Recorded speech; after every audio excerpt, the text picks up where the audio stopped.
मेरे चैनल धार्मिक जीवन में आप सभी दोस्तों का फिर से बहुत बहुत स्वागत।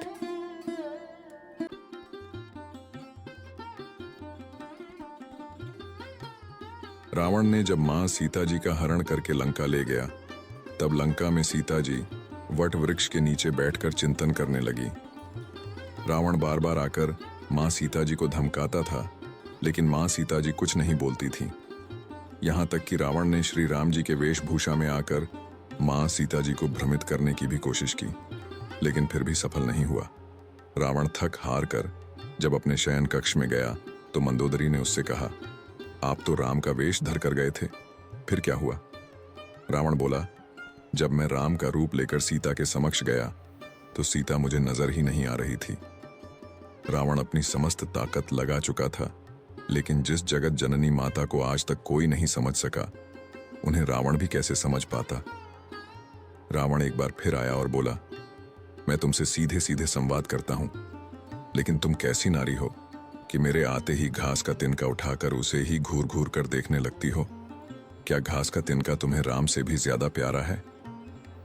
रावण के इस प्रश्न को सुनकर माता सीता जी बिल्कुल चुप हो गई और उनकी आंखों से आंसुओं की धार बह पड़ी। एक घटना सीता विवाह के समय की। जब श्री राम जी का विवाह मां सीता जी के साथ हुआ, तब सीता जी का बड़े आदर सत्कार के साथ गृह प्रवेश भी हुआ। बहुत उत्सव मनाया गया। प्रथानुसार नववधू विवाह पश्चात जब ससुराल आती है तो उसके हाथ से कुछ मीठा पकवान बनवाया जाता है, ताकि जीवन भर घर पर मिठास बनी रहे। इसलिए माता सीता जी ने उस दिन अपने हाथों से घर पर खीर बनाई और समस्त परिवार, राजा दशरथ एवं तीनों रानियों सहित चारों भाइयों और ऋषि संत भी भोजन पर आमंत्रित थे। माता सीता ने सभी को खीर परोसना शुरू किया और भोजन शुरू होने ही वाला था कि जोर से एक हवा का झोंका आया। सभी ने अपनी अपनी पत्तलें संभाली। सीता जी बड़े गौर से सब देख रही थीं। ठीक उसी समय राजा दशरथ जी की खीर पर एक छोटा सा घास का तिनका गिर गया, जिसे मां सीता जी ने देख लिया। लेकिन अब खीर में हाथ कैसे डालें, ये प्रश्न आ गया। मां सीता जी ने दूर से ही उस तिनके को घूर कर देखा। वो जलकर राख की एक छोटी सी बिंदु बनकर रह गया।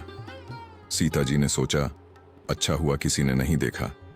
लेकिन राजा दशरथ मां सीता जी के इस चमत्कार को देख रहे थे। फिर भी दशरथ जी चुप रहे और अपने कक्ष पहुंचकर माता सीता जी को बुलवाया। फिर उन्होंने सीता जी से कहा कि मैंने आज भोजन के समय आपके चमत्कार को देख लिया था। आप साक्षात जगत जननी स्वरूपा हैं। लेकिन एक बात आप मेरी जरूर याद रखना, आपने जिस नजर से आज उस तिनके को देखा था, उस नजर से आप अपने शत्रु को भी कभी मत देखना। इसीलिए माता सीता जी के सामने जब भी रावण आता था तो वो उस घास के तिनके को उठाकर राजा दशरथ जी की बात याद कर लेती थी।